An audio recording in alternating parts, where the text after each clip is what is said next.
On today's Gangster Profiles, the murder of Anthony Tony Veranis. Anthony Tony Veranis, otherwise known as Mickey White, was born on June 15, 1938. He grew up in the gritty Boston neighborhood of Dorchester. As a youngster, he was prone to get into trouble, and by 1950, he had been labeled a persistent delinquent. He was sent to the first reform school in the United States, Lyman Correctional School, otherwise known as Lyman School for Boys. While attending the school, he picked up boxing and was a natural. There he was noticed by boxing manager Clement Steen Jr., who upon Anthony's release got him enlisted in an amateur boxing league. At 5'10", 150 pounds, he was a natural middleweight.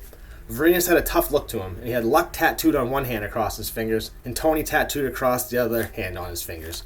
Friends say he was quiet, polite, and anxious to do well as a boxer. In 29 professional bouts, he won 25, lost 2, and was disqualified from 2 matches. A pretty solid record. He never held a belt because he was never granted a title bout. He did fight middleweight champion Barry Allison in 1957, but the belt was not up for grabs, and Veranis was also disqualified. Anthony's mother couldn't bear to watch him fight, but felt great pride when he would win. After a fight with Gunboat Stevens, he started to suffer from severe headaches. In his next match, he was then knocked out in every round by Joe Devlin in their February 1958 fight. After the fight, he passed out and was taken to Boston City Hospital, where he remained in a coma until June. This was the end of his professional boxing career. After the end of his boxing career, Veranis was filled with self-pity and began drinking heavily. He suffered from migraines, blurred vision, inability to focus, and severe mood swings. He soon fell in with a bad crowd and ended up in Norfolk Prison in 1963. While in prison, he attended Mass every Sunday and even became an altar boy. And when he was released, he even came back to visit Father Peter Hart. The priest thought that he had a good chance to succeed. That unfortunately brings us to the night of his untimely demise.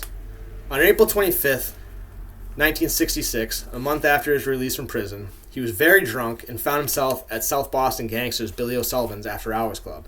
Billy Sullivan was an old-school gangster from South Boston. He was part of the Clean Gang that Whitey Bulger was also a member of. Well, on the opening night of his After Hours Club, a lot of people showed up, most of them being from the Boston underworld. One of the people attending was notorious triggerman John Mortorano, who was accompanied by a date. Apparently recently, before, Veranis had an altercation with John's younger brother Jimmy and smacked him around pretty good. Apparently a drunk Veranis got in John Morano's face and started mouthing off about beating his brother up. Now this is where stories vary. In the Hitman book by Howie Carr about John Morano, both men drew pistols at the same time, but Johnny was quicker and shot down on Veranis, killing him with a single shot to the head. Now I've also read that Veranis was very battered and shot in the head. The other story that's out there is that several men held Veranis while Mortorano pistol whipped him repeatedly and then shot him in the head. And then they wrapped him up, unfortunately, in the carpet that he was executed in.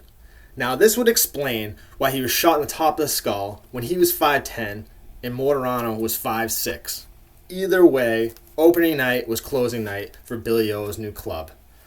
They wrapped Veranis up in the bloody carpet, stuffed him into a trunk, and then drove him out to the Blue Hills Reservation outside the city.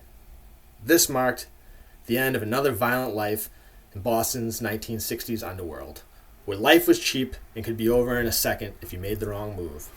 If you liked this story, comment, like, subscribe, and I'll be back soon with more content. Thank you and have a great day.